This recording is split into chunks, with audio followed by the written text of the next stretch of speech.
Commence donc par fermer la tienne, Edin. Secondo, t'as encore rien vu, mon lardon, tiens. 49.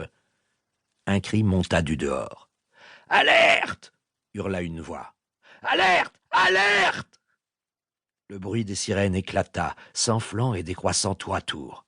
Porta, à bout de jurons, rejeta les cartes. Ah, les fumiers! Interrompre la plus belle partie que j'ai eue depuis longtemps. Il bouscula une recrue qui s'empêtrait. Grouille-toi en plâtre, v'là les avions, aux abris, en vitesse! La bouche ouverte, les recrues le regardaient mugir. C'est une attaque aérienne? Demanda timidement l'un d'eux. Tu crois peut-être que c'est un bal, pauvre con? Si c'est pas malheureux! Un jeu en or foutu en l'air. Saloperie de guerre. Pas moyen de mener une vie pépère. Le désordre était à son comble.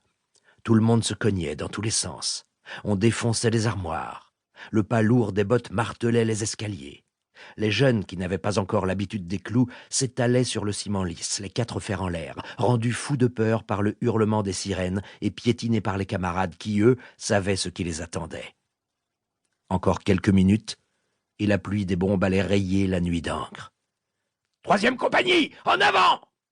Quatrième peloton, par ici! » La voix tranquille d'Alte résonna dans l'obscurité qu'on aurait pu couper au couteau.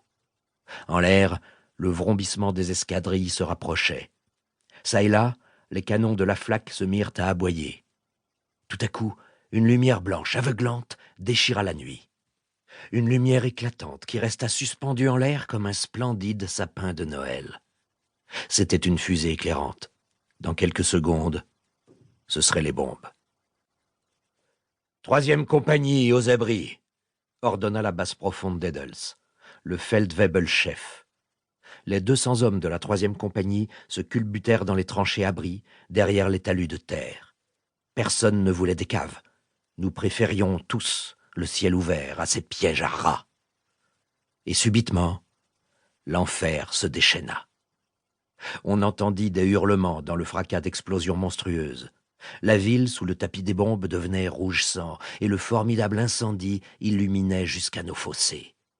Le monde semblait s'écrouler sous nos yeux, tandis que torpilles et bombes incendiaires pleuvaient sur la grande cité condamnée. Quels mots pourrait-on trouver pour décrire cette nuit d'horreur? Le phosphore jaillissait comme des fontaines multipliées, déployant un cyclone de flammes. Les pierres, l'asphalte, les hommes, les arbres, le verre lui-même, tout éclate. D'autres bombes explosent, qui projettent toujours plus loin le fleuve de feu. Il n'est pas blanc comme celui des hauts fourneaux, mais pourpre, comme le sang. Prêtez l'oreille. Entendez-vous rire Satan dans cet enfer qui dépasse le sien? Voici que d'autres sapins de Noël apparaissent, éblouissants dans la nuit.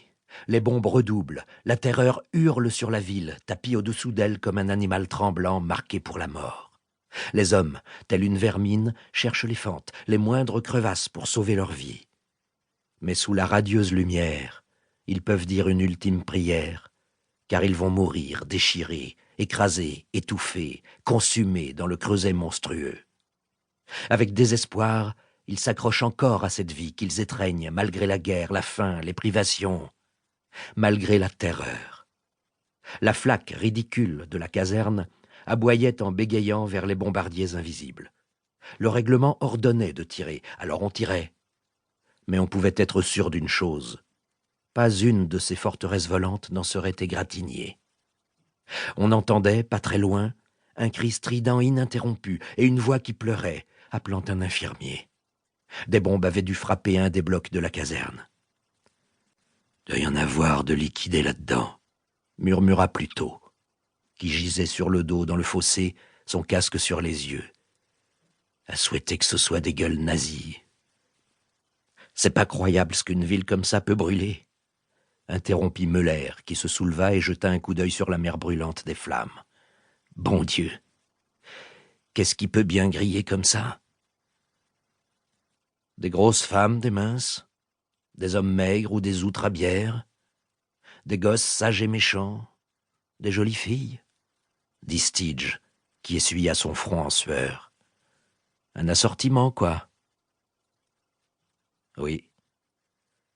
Les enfants, on va y aller vous déblayer, dit grave. Pour continuer à écouter ce livre audio gratuitement, cliquez sur le lien dans la description et vous pourrez l'écouter en entier sans frais grâce à l'essai de 30 jours d'Audible.